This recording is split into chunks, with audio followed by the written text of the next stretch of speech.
Faster than a speeding bullet. I ran until my muscles burned and my veins pumped battery acid. More powerful than a locomotive. An idea is like a virus. Resilient. Highly contagious.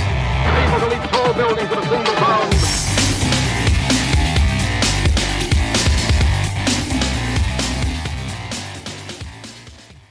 Hey guys, Jared Moon here from Into 3 Fitness, and welcome to the Better Humanology podcast. Today we're talking to Ron McKeefery. He is internationally recognized as a leader in the area of sports development, and he's twice been named Collegiate Strength and Conditioning Coach of the Year, really at the top of his game, and he has a lot of great information.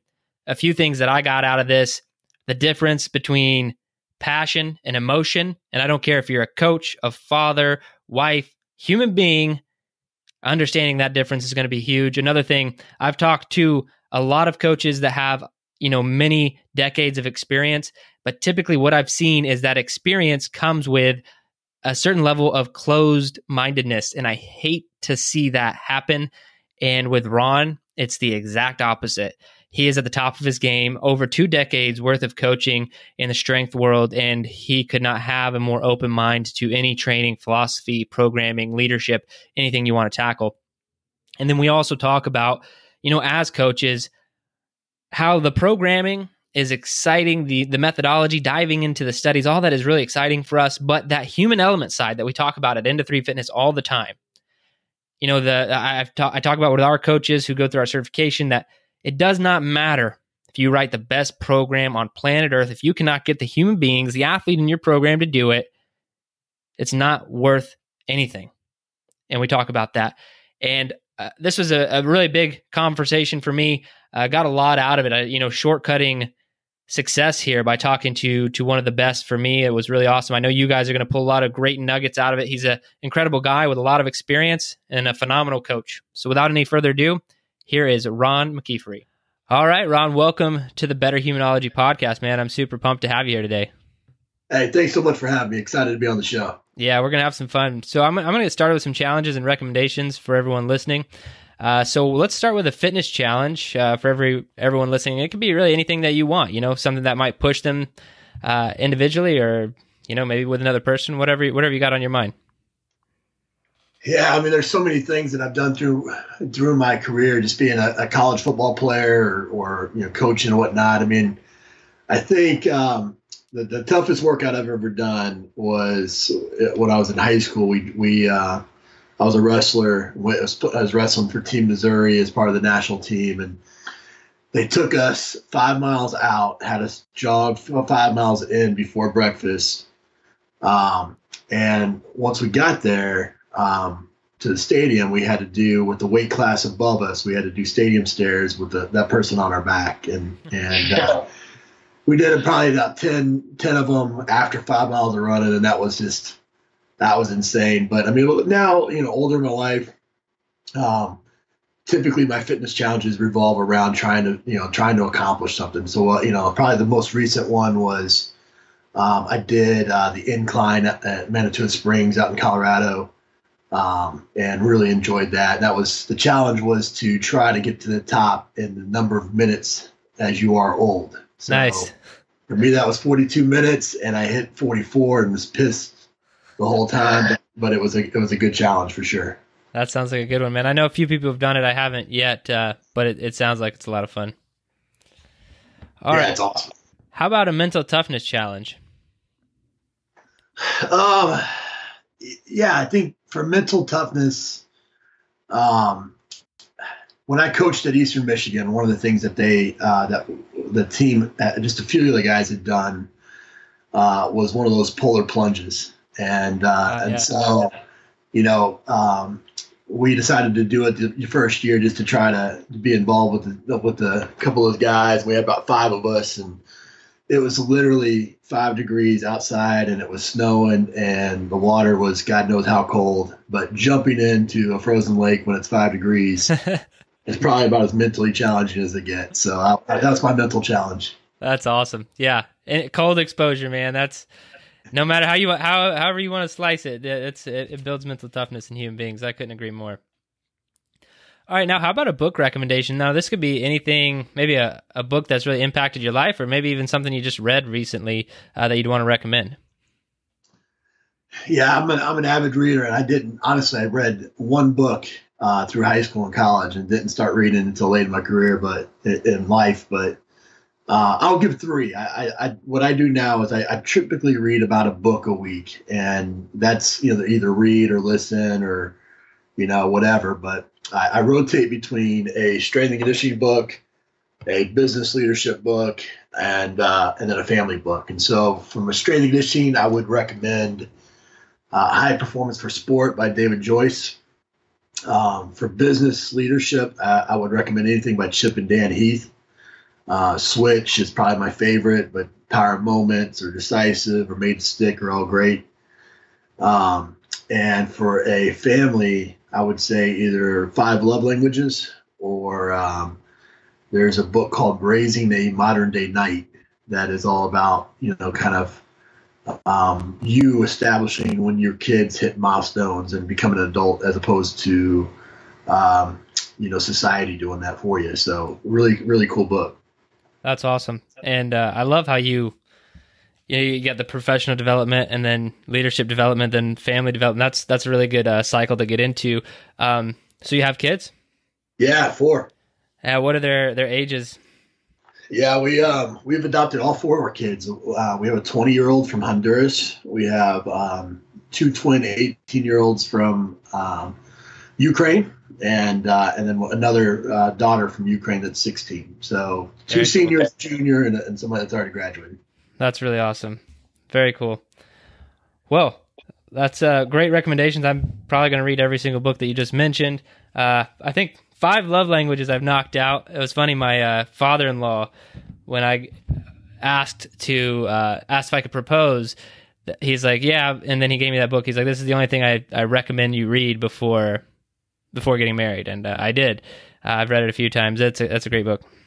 Yeah, I think I've often said that, and I didn't say this, but I say it quite a bit now that, unless your home team is right, then whatever you do externally doesn't mean anything. And so, we want to be great coaches. We want to be great professionals, whatever it is. But, it all starts at home. And if we're not great there first, it's going to be a tough sled. I could not agree more. No success will make up for failure at home. All right. So let's get a little bit of background on you. If you could, go back as far as you'd like to in your own athletic career, and then, really as far as you'd like to take it, and then up to today and what you're doing, what you're excited about.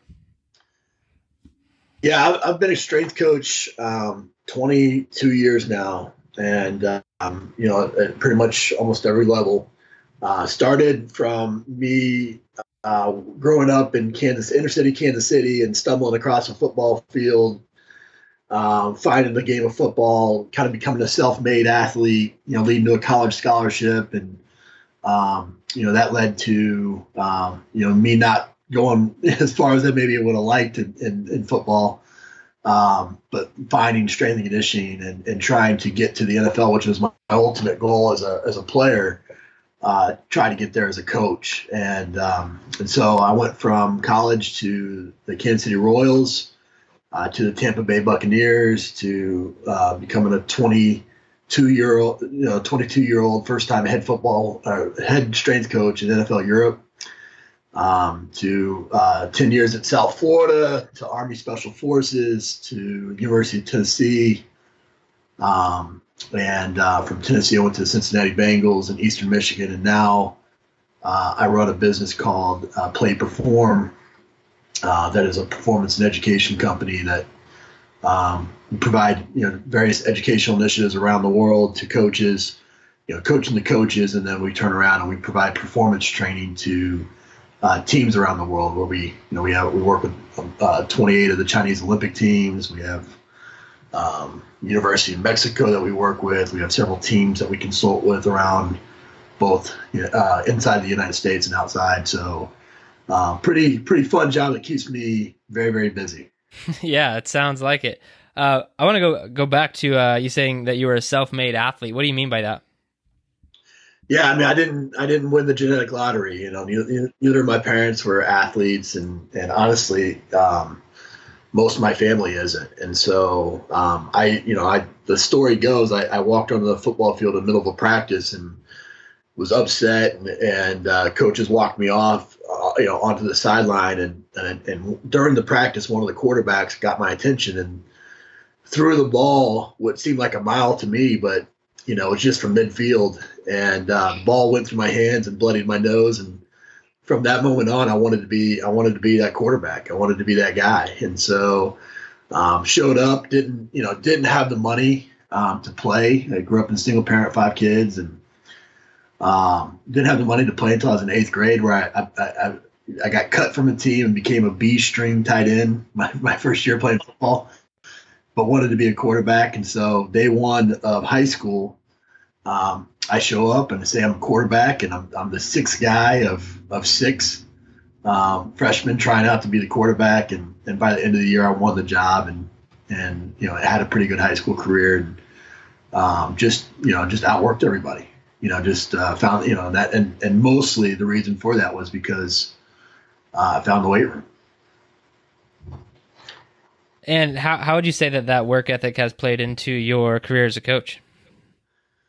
Yeah, I mean, like I said, a single parent of 5 kids. So my mom, I saw work 2 or 3 jobs, pretty much, my whole, youth, adolescence. And that work ethic just kind of was, I mean, that's what people did, right? In my world, is they just worked, sun up to sun down, and constantly tried to better their situation, and my mom was didn't have a high school education, and had to battle through that and get a high school education, get a college degree and a graduate degree, all while raising 5 kids. And so I just took that and applied it to the things that were, important in my life. And at that time it was football and girls, and, football, I was much more successful at football than I was at girls. So we put a lot of effort towards that. And so you had this, really strong work ethic. You said you ended up winning that position by the end of the year. And you mentioned that it having to do a lot with what you were doing in the weight room. So what is this kind of where you fell in love with strength and conditioning in general, that you just kind of realized the power of, or potential, should I say? Because I know a lot of guys who do rely on genetics, and they have that ability to be able to do so, and they could put in a moderate amount of work and see, and still get carried pretty far just because of their genetics. So I'd like to hear a little bit more about that strength and conditioning side, training, how you got to where you were, and then maybe how that eventually transitioned you into wanting to be a coach. Yeah, I think for me, the coaching part of it, I didn't find until I was probably a junior in college. And mostly the reason was because I wanted to be a success. I mean, I was more blinded by success and the pursuit of that than I was, any career or anything along those lines. So in my mind, that was, play in the NFL and then become a doctor. And, my friends that had money that had a good life, their parents were doctors, and I was like, okay, that's what I'm going to do. And so what I did find, though, was, I saw the immediate impact that working hard in the weight room had. I mean, I looked a lot more fit, and I looked, I was getting stronger, and I could throw a little bit further with my, with the football, or I could run a little bit faster, and or it applied, I was wrestling at the time too, and so I could see directly the benefit of training hard and how that applied on the mat. And so, and the other thing that I mentioned, that I really witnessed is what you said, which was that there was a number of people that were around me that just wouldn't give 100% towards the preparation for game day. And I loved game day. Game day was fun, but, for me, the weight room and the team and everything that kind of came around that was kind of the only family I had, And so to see guys not giving 100%, in the preparation for those games, would irk the crap out of me. And so I just worked harder. And then I think, even when I was better than those 6 quarterbacks, I was still, in my mind, I wasn't as good as the all-conference guy or the all-state guy or the guy that got the college scholarship. And I always tried to set my bar a little bit higher when I reached those milestones. And so, I had a freshman football coach that, told me when I got in that line that he's like, look, you're going to have to hit the weight room. And he showed me a few things, and I just kept going back to him and the wrestling coach pretty much my entire career. And wasn't until I cut on 2 cadavers in college, had no problem, but I sat in on a live surgery, did I figure out that medicine wasn't and basically almost fainted in the emergency room or in the operating room and started exploring. I was like, I went to a small college, so we didn't even have a strength coach. And this is 22 years ago. So, we didn't, strength and conditioning really wasn't a field that you even knew about. And so somebody had recommended it to me when I decided I wasn't going to go to medical school. And I was like, man, you can coach and, be in the weight room and wear a t-shirt and shorts all day long and be around this and have this kind of impact on people's lives. I mean, sign me up. That's what I want to do. That's awesome. And so what kind of evolution have you seen being, in it the last 22 years as a strength coach from, not even really knowing it's a profession to it very much being a profession in today's world, at all different levels. What kind of evolution have you seen over the last 2 decades? Yeah, it's funny because, this is 1996 and 97, and the internet wasn't nearly what it was. So I remember still to this day, I wrote 272 letters, not emails, but letters. And I remember because it was expensive for me to buy the stamps, for that. And sent those out and would collect most of the time I wouldn't get letters, but then when I did, they were usually rejection letters, and kept a rejection board and the whole deal. And it's a profession that's grown tremendously. The science and what we've been able to do from introducing technology and even as simple as translating old text and programs and protocols from various different countries that had success a long time ago. And we've got a ton of information now, but when I came out, there was only 1 or 2 textbooks. There's only there was the Science and Practice of Strength and Conditioning, and there was the Essentials of Strength and Conditioning books, and that was it. Right. So you read those until you broke the cover, and then you just went and constantly searched for things. And now the difference is that there's a fire hydrant of information. You're drinking water through a fire hydrant with all this information coming at you. You have to create a good filter. And to me, that's really where, as a strength coach, you really have to root yourself in some core principles that you believe in. And from the principles, then you can establish you can filter things for the good and the bad, and what's applicable to you and your situation, and what's going to go in the toolbox for later on as well. I like that, because there is, you can almost put too many tools in the toolbox, and then you not even know what to do. So you're talking about basing things on principles. How do you? Principles are a hard thing to pick up, right? So, how do you recommend people start to develop those? Yeah, I was fortunate. There's a guy named Ken Manning, who's the head strength coach for Michigan State. And out of one of those 272 letters, he had sent me his manual. And in his manual, he had, 10 principles. And, so me being a young coach and not knowing anything, I was like, okay, well, those are my 10 principles. That's what I'm going to go with. Nice. And so it was like overload and progression and balance development and principle reversibility and, periodization and those types of things. And what I found is over time, that those have stood the test of time.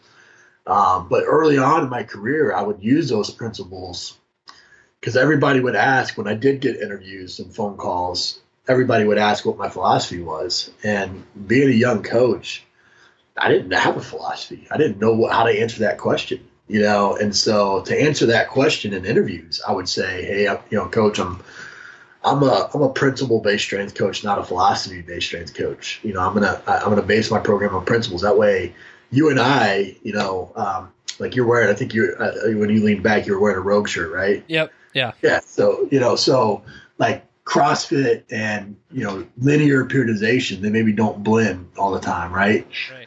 But you and I can have a serious conversation on how we create overload.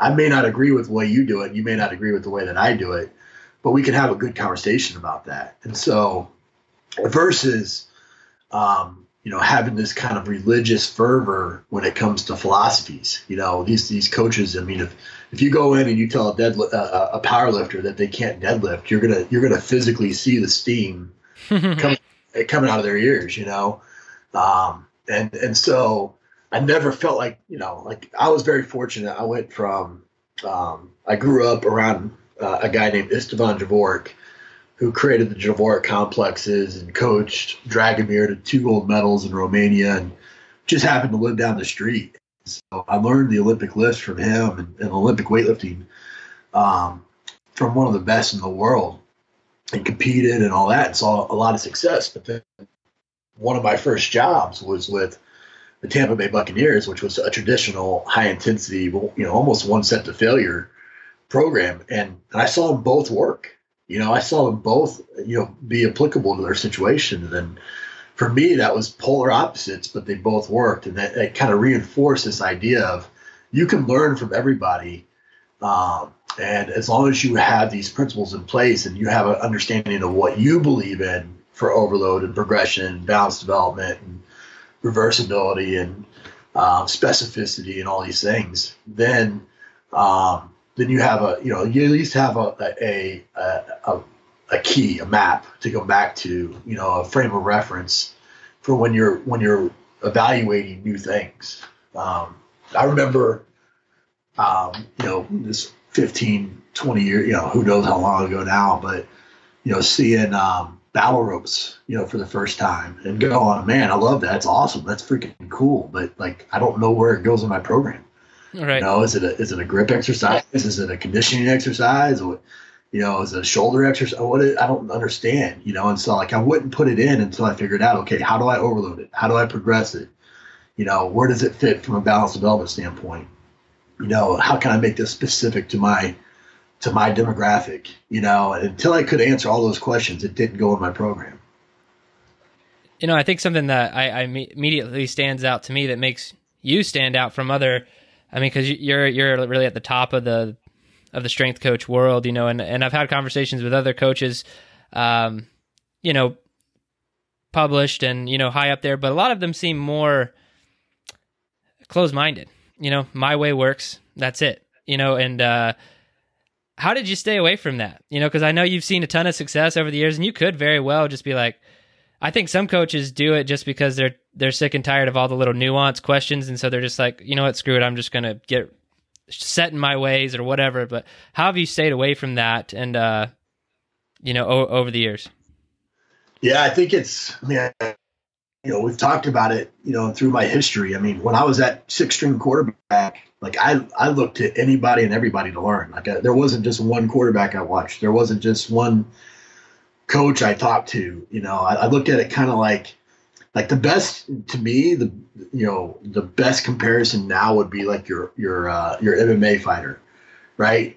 These guys they're going to a striking coach, they're going to a wrestling coach, they're going to a jiu-jitsu coach. They're getting expertise in all these different disciplines, and then they're putting that together in how they demonstrate it.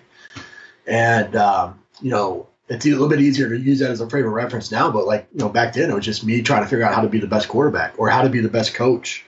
And I was very fortunate that, that early experience of having those two polar opposites of, being with Istvan Dvorak and weightlifting and being with Mark Asanovich and high intensity, being on those two extremes and drinking the Kool-Aid on both, being diehard on both.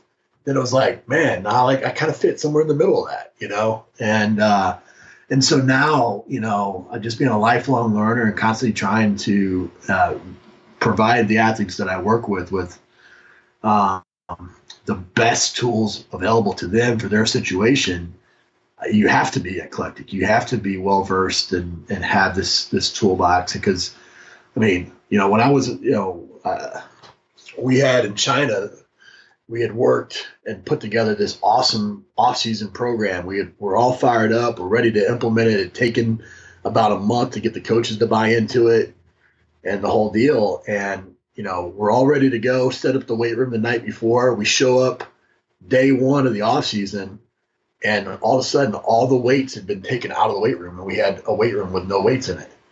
And we had to implement a program. And, long story short, they had thought that we had said we wanted bumpers. They thought we wanted all bumpers. So they took all the iron, and we're waiting for the bumpers to be shipped. But I mean, from there, we had to go into, like a body weight, a high intensity, type of protocol to get a good workout in without, sacrificing a day, and so you never know what situation you're going to be thrown into. And a good coach, they say genius is taking the complex and making it simple. And I think that's ultimately what we have to do as coaches is we have to have this massive toolbox, but then simplify it to who we're working with in their current situation with their current goals. And, programming and methodology is obviously a big part of being a strength coach.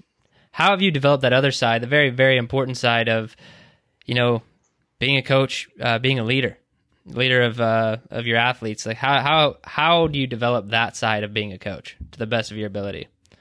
Yeah, it's a tough question because that's really the job, especially, and I tell all my assistants and all the people that, I didn't realize that early in my career that, I thought you show up and because Excel really well and you know how to program and, it's not science of getting stronger. You should get everybody to want to have that same type of attitude to go and work hard and chase their goals. And again, a lot of coaches are self-made athletes and they've seen the value in that. So they go into coaching, but then they end up coaching a bunch of those talented guys that just want to go play ball. They don't want to lift weights and do those types of things. So, honestly, it's a lot of on-the-job training. You have to go through the different situations. And, one of the mistakes that I made early in my career that I often reference is, early in my career, I confused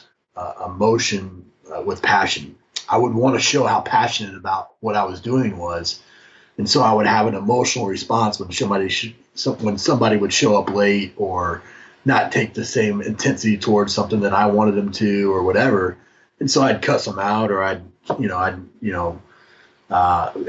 write them off or I'd do whatever. Right. And it was an emotional response, and emotions can wreck relationships, and so this is it's a relationship game. I mean, you've heard it a million times that you could have the best workout on paper, but if you can't get them to do it, it doesn't mean anything. And so, experiencing that, checking your ego at the door, learning, vulnerability and being a real human, and showing your athletes that side of you, and not having, not feeling like you have to always have the right answers, but that you care about their goals, not your goals for them, but their goals for themselves. That's a critical piece. And then I think it's reading, leadership books and things along those lines, but then turn around and applying it. So many times, people have a bookshelf full of books, but then you ask them what's one takeaway from, 5 love languages, and they can't give you one, and it's like, take what you're reading and go out and apply it right away. And if you have that, then you have, stories that you can draw upon and experiences that you can draw upon as you see those experiences and those challenges each and every day moving forward. I love that. And how long because you said kind of early in your career, you just took the programming and scientific approach. Like, when did you start reading the leadership books and just realize that, this is going to be a huge part of what I have to do? Yeah, for me it was early because I felt like it was where I was lacking the most. I mean, I was 22 years old when I became a head strength coach. I mean, that's not common, you know. No. And I've been a head strength coach all except for 1 year out of my whole career, you know. And so it was one of those things where I had to lead extremely early, and I had to lean on people that had done it, you know. So whether that was coaches doing it at other schools and reaching out to them and asking them how they were handling certain situations, or finding those answers in books and trying to apply it to my situation. It was a daily occurrence, and I've made a million mistakes and can still continue to do so. But now what I've pretty much, you know, resolved to is just being me, you know, just going out there and not trying to have, like, you know, feel like I have all the answers, not feeling like I have to have it together. You know, demonstrating that I care about them. I do that with goal meetings and with what I call a why meeting. And, you know, really understanding what they're trying to do, and then understand what they want to, you know, what to do with their life outside of the sport as well. And then trying every opportunity I can to connect the two. And if I do that, you know, I'm usually able to say, hey, let's get an extra rep there. If I know that they want to be an ESPN anchor later in life, or their mom is their most influential person, or whatever, I can come by and say, hey, would your mom, if your mom was standing right there, would you give me one more rep? You know, finding little things like that ultimately drives people with emotion, instead of like stats and facts and those types of things. Yeah, those never seem to work. They don't really influence people too well when you start rattling off numbers or you know, the latest study you read. But I think that's awesome. It is a difficult thing, and there's no real mastering it. Leadership, that is. It's always you know, something we're all honing in on, mastering that craft each and every single year. Now, your book, CEO Strength Coach.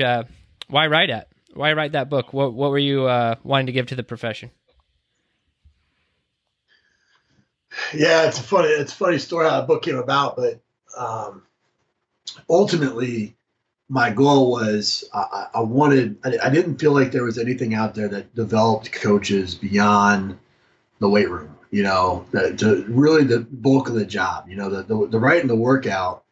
I mean, you've seen them as well as I have. You got the coaches that, you know, they're the Excel nerds that they dive into the programs, and like every little, you know, it'll take them, you know, 5 weeks to come up with one workout. And it's like, give me the back of a napkin and I can write you a workout. That's not the hard part. That's the easy part. You know, the hard part is getting them to want to do that. And so, you know, all those things, the leadership things, the time management skills, you know, the factors that go into being a leader of a department, a leader of men or a leader of women.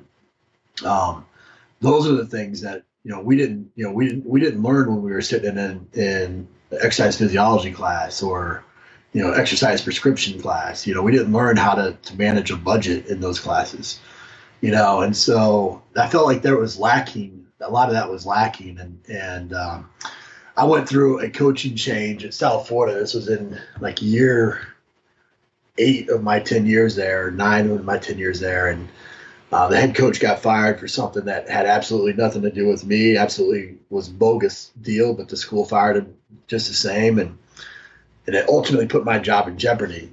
And so, like, I was like, that really upset me. And I was going to get out and run my own business and have control of my destiny. And so I read probably 1,000 freaking business books in that year. And what I learned is it made me a better strength coach. It made me a better administrator. It made me a better CEO, you know, and you know, at the college level, I mean, in Tennessee, I was responsible for putting together a $10 million facility. I mean, if you're responsible for $10 million, you're a CEO somewhere, typically. Yeah. And so I felt like there was nothing out there that prepared coaches for the challenges that they're going to face as a coach, to get in the profession, to sustain a career in the profession, but also nothing that challenged them or taught them how to do all the time management and all the skill sets that's going to allow them more time at home with their family, or to be more efficient with their work. And so I was living apart from my family. It's just sometimes that's what you do in coaching. And so I was living in Michigan. My family was still in Tennessee. And so we bought a little condo, and the condo flooded, and they took it down to the studs, and I was stuck in a hotel for 6 months. Wow. And in that 6 months, I was like, all right, I can either sit here and complain and look at a wall all night long, or I can write a book. So I decided to write a book. That's awesome. That's really cool. And I think it's very important, what you've done is hitting all those other areas, because, very funny, like just, I don't know if every coach goes through this, but I have the exact same progression as far as, being that Excel data nerd, and I still absolutely love programming. It's really fun for me, but you learn really fast. Oh, wow. Well, no, basically athlete wise, no one else cares. Like, that they like, how am I going to get them to do it? None of this matters if I can't get them to do it. And that really is, there's a science, and then there's the art of coaching, right? And that art part is difficult. People in general, I think that's a challenge, no matter your career. And like you said, writing this book to help people in every other facet. It's like the same in the medical field. They're learning about medicine and biology and all these things, but they're given like half a class on nutrition. They can't tell someone how to be really well-rounded in other areas of their life, or preventative medicine type stuff. And so I think it's really, really awesome what you've done to help the industry, helping people become a little bit more well-rounded. But it could probably be a little bit overwhelming for people. So if someone were to be starting off in their career and heading down that direction, what areas of focus do you think that they should take on? Like everything all at once, drinking from a fire hydrant, or should it develop somewhere first and then move to the next step? What do you think there? Yeah, that's a really good question. To me, I think the best thing is you need to have there's a base understanding to do the job, right? And so you have to understand basic strength and conditioning principles and programming and, speed protocols and the whole deal, right?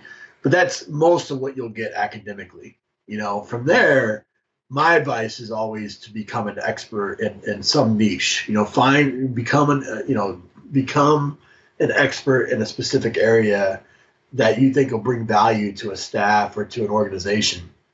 And when you do that, and so what I did in my career, this is again before they had a bunch of books on this stuff, is I would get manuals from these coaches and I would rip out the different sections. So if it was a nutrition section, I'd rip that out. And if it was a speed section, I'd rip that out. And I had, big old like 3-inch binders like this, that I would throw all those articles and all that stuff in. And then I would take that and I would write a paper on what my position statement was for speed. And from that point on, that was my frame of reference for anything that I read. And so if I read something new and I was like, man, that's pretty good, I'd throw that in there. If it was something that, made me take something out, I would take it out. And, you can tell pretty quick with materials out there at this point now, if it's going to benefit you to continue to read it or not. And so, I just kind of did that early, and everything that I've read thus, or listened to from that point on has filtered through that initial kind of position statement on these areas. And then as a young coach, I think that is what brings, value to a staff. I mean, I don't have, as a leader of a department, I don't have the time with 4 kids and all these things to go to the latest, kettlebell RKC certification or whatever, but maybe you want to, maybe that's an area of expertise and an area of interest for you that you can go get advanced learning in and bring that back to the table and add value to our program by putting that in. And so that's my advice now for coaches, is to find a niche and then become an expert, and then obviously, grow from that. Once you hit your 10,000 hours in that, grow to the next area, but constantly keeping your base, pretty strong. I like that. And I'd love to hear more about, play, what you guys are doing with, education and performance. Is it consulting on the performance end? I know you guys you kind of have two areas there. I'd love to hear more about it. Yeah, my role is performance and education. And so right now we've simplified what we do to really kind of three areas. One is our labs. We put on play labs, clinics all around the world. And so that's, getting the best coaches to come and present. And, then we turn around and we have those, either live events, or you can purchase the online or whatever. And so we do those. We got 7 next year in 2019. We finished up 2018 already this year. We got 7, 4 in the U.S. and 3 international next year. The second area is that we have what we call Play Academy, which is, it's a education subscription service essentially. Where we have a lot of those lectures that we've taken and cut down the hour presentation into 20 minutes of like the TED Talk of what was important, and put those up as a cheap kind of, almost Netflix type subscription that leads to what we call Play Academy, which is master classes in specific areas. So taking the best, the expert in tier system, Joe Ken, and having a master class on that, so you can really deep dive and learn that topic. And then from that, what's coming down the pipe is a mentorship certification that is curriculums based off those master classes. That if you're going to get level 1, we have a curriculum that's these X number of master classes to become a level 1 coach, for play. And then our performance side is a combination of remote coaching to providing a coach. And so we have what we call our Play Select program, where we provide programming to high schools, colleges, semi-pro and professional teams, just through an app.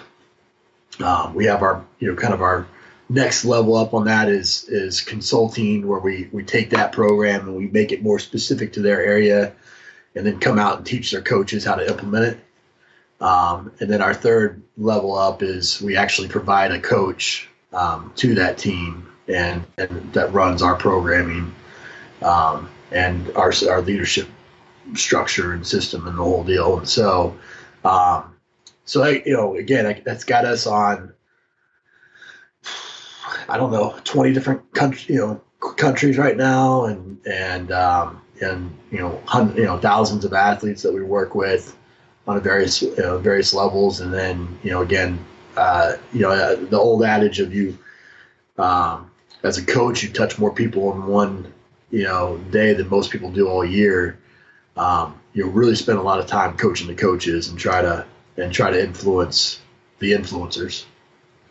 Yeah, I think that's the ultimate step, right? Is helping other people put ripples in the pond, as opposed to you always having to be the one to do it. And I think, with your experience, that's phenomenal to be able to provide that. So, is there any sort of aim that you have, like, because we talked about this earlier in the conversation of when you first started your career, that, there's like basically 2 books that you could read. Now it's an overwhelming amount. And so are you trying to aim, one of your aims to like here is some legit information you can count on and trust? Did it come from any frustration maybe, and too many people maybe without the right credentials putting out information? Like how do you feel about, what you're trying to do now from that bigger picture there?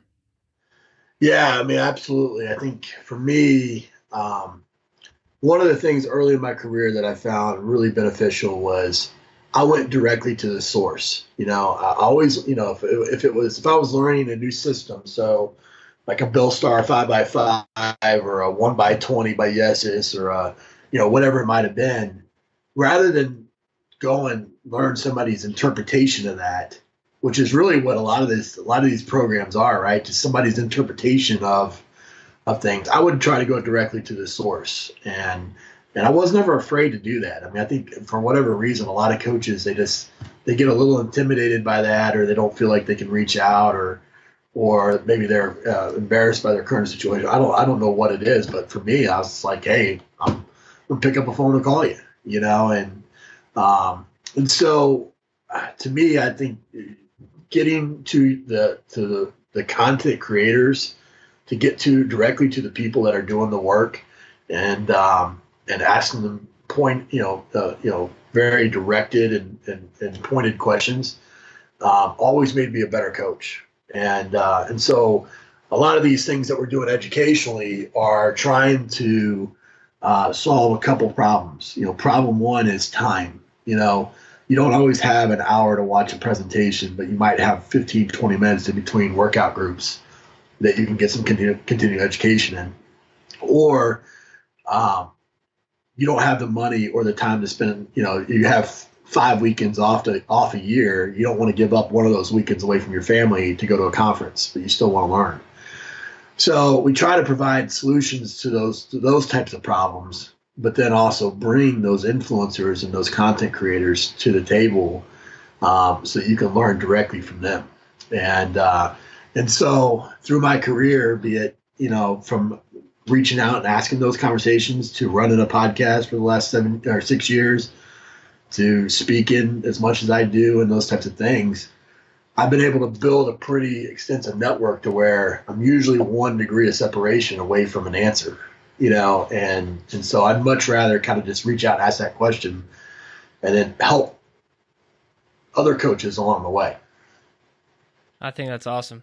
And I think, with kind of like the podcast mentality of just, you can learn I love listening to audiobooks and things like that, but I also, if I really enjoyed the author or something like that, I want to go listen to their podcast or see if they've been interviewed somewhere else. So, you can get, and that's the beauty of even like this interview right now is like, not everything, but over 20 years worth of education, pulled out of you to some degree. It's just really powerful. And the fact that you guys are doing that for strength and conditioning coaches is amazing.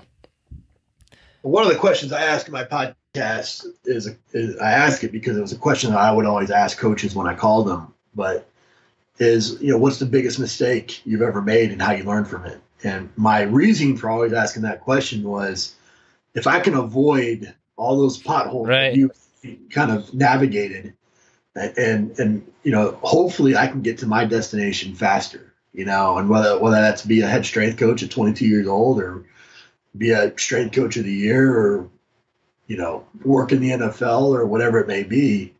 I always felt like I was able to navigate and miss a lot of the pitfalls that a lot of strength coaches had, because I was willing to ask those questions and learn from others' mistakes.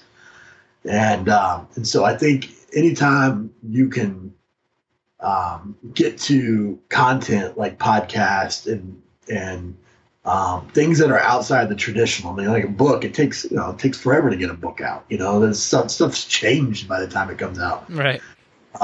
So anytime you can get to content almost in real time, or at least have a dialogue or Q&A, I think it's important. And so many, I put on a lot of conferences, and I get pissed off. I honestly get really, really mad when, somebody gets done presenting and you ask for questions and nobody's willing to raise their hand. That's, man, I was the kind of guy where I was going to ask you 50 questions, and you were going to have to pull the guy off the stage and run him out back so I don't freaking keep talking to him, because I think that's, be relentless with trying to obtain information that can make you better. That's what it's all about. And avoiding mistakes. I feel like some people I talk to, they're almost proud of like the, having to learn everything the hard way. And you got to make some mistakes, probably take some risks, but that shouldn't always be your method of learning. I took that early on. It was just part of my personality. If my dad was like, yeah, you probably wouldn't want to do that, I'm like, okay, well, you've lived longer than me, you're probably smarter, so okay, I won't do that. In some areas of my life, I feel like that's really, really helped me. So I think that's a phenomenal question to ask on a podcast when you have some, successful people on there. I think that's awesome. Well, there's plenty of hard to go around in this business. So right. if you can avoid half of it, you're still going to be neck deep, but at least you have a fighting chance. Yeah, everyone's going to make plenty of mistakes, but if you could avoid a couple here and there from someone else's experience, go for it. No All doubt. right, I'm going to get to the quickfire questions of the show. I think you answered this one kind of at the beginning of the show, but I'm going to ask it again just in case you want to throw a different one out there. But the hardest workout you've ever done? Yeah, that was the workout there. But I think there's been a ton of them. I think doing Pikes Peak was really was tough just because of the altitude sickness and all that. So I'm a big fan of doing anything that's gonna be momentous when you actually accomplish it. Not just a workout. I mean, a workout, anybody can survive a workout. Right. All right. In your opinion, what's the best activity for building mental toughness?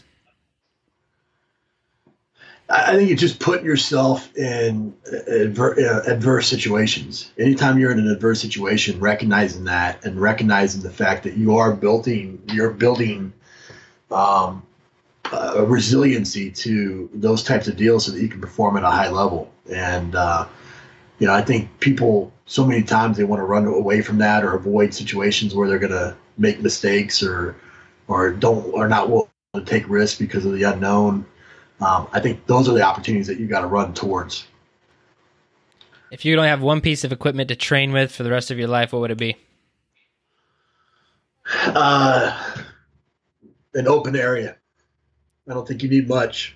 Awesome. All right, now the last question of the show. What is the best advice you have for becoming a better human? This is 100% open-ended. Yeah, I think what I said earlier about confusion, passion with emotion. I think that applies to almost anything, be it your family or be it your career. And just making sure that you pause for a second and ask yourself what you're trying to convey. There's a lot of times when I have an emotional response to my kids when I'm just trying to show them how much I love them and how passionate I am about them, being okay and being a success for what they want to do and all those things. And then I think, like I said earlier, I think, make sure your home team's right. That's the part that if you mess up, it's that you're juggling a lot of balls, right? You're juggling your career, you're juggling friends, you're juggling all these things, and they're all rubber balls except for that family. Like you can drop that, that job, and it's going to bounce back to you. You can drop friends, and you're going to have friends bounce back to you. But if you drop that glass ball of your family, it's going to shatter and wreck your world. And so I think that's the number one thing is to try to find ways to constantly strive to work better at that area. I think that's huge. And I think, to be honest, I've run into I'm an incredibly passionate person, but I'm not very emotional. And I think people have a different expectation of me as a coach sometimes to have this level of in your face or yelling. And I've just never been that way. Maybe just because I'm kind of introverted for the most part. And, I think other people have confused that. And so how would you recommend someone kind of work on that, separating those two, if you don't mind? I know we talked a little bit earlier, but I just love the whole idea and concept. I think it's really incredible. Yeah, I think pause, is probably the biggest thing, and what I always like to give tactics. I think, anytime that anything sounds good in theory, but it's the tactical takeaway that really is tough. And so the tactical takeaway for me is to pause and to repeat. Anytime you get emotionally charged, it's to pause and repeat the person's position as you understand it. Because oftentimes how you understand it and how they mean it are two different things. And so like my wife has she read a book that was my youngest daughter has autism, and quite frankly, we think that I do too. I've never got tested, but we think that I'm on that spectrum as well. And this book was all about, like I interpret things, and my daughter definitely interprets things differently than a lot of people do. And so the book was, I can't remember what it's called, green shirts or blue shirts or whatever. But basically it was like, when you're getting emotionally charged, the person would say green shirt, like a friendly, like in the military, hey, green shirt. and I'm a friendly. And so my wife would start doing that whenever things start getting charged. She'd be like, "Hey, green shirt, I'm not trying to attack you here. This is, and I think for me, that's the tactic, is to pause, repeat, confirm that's the way they really feel. And if it's one of my athletes and they feel completely wrong, then I have no problem letting them know that they're completely wrong in that situation. But most of the time it's somewhere in the middle, and you can find some common ground and get past the emotion to get to where you can at least be productive. All right. I love it. All right. So I really appreciate your time. It's been an awesome conversation for me, and just a huge opportunity. But I want for people to be able to check out the things that you're doing. So where's a good place for people to learn more about you or check things out? Yeah, it seems like I'm everywhere, but I try not to be on too much of the internet. But if you go to my website, ronmckeefery.com, or perform, PLAE, perform.com, most of the things that I do professionally are living on one of those two areas. And then I'm most active on Instagram, and it's just R McKeefery is my handle there. And typically that's where I'll post stuff. Awesome. I will link to all that in the show notes, Ron. I really appreciate your time. Thank you for being on the Better Humanology podcast. Awesome, man. Thanks so much. And like I know how much goes into these podcasts. I've been doing it for 6 years. And so the fact that you put all this effort into, trying to make the strength and conditioning world a better place, man, it speaks volumes about you and the things that you're doing. So I appreciate you inviting me and having me on the show. Thank you so much.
Your best. Losers always whine about their best.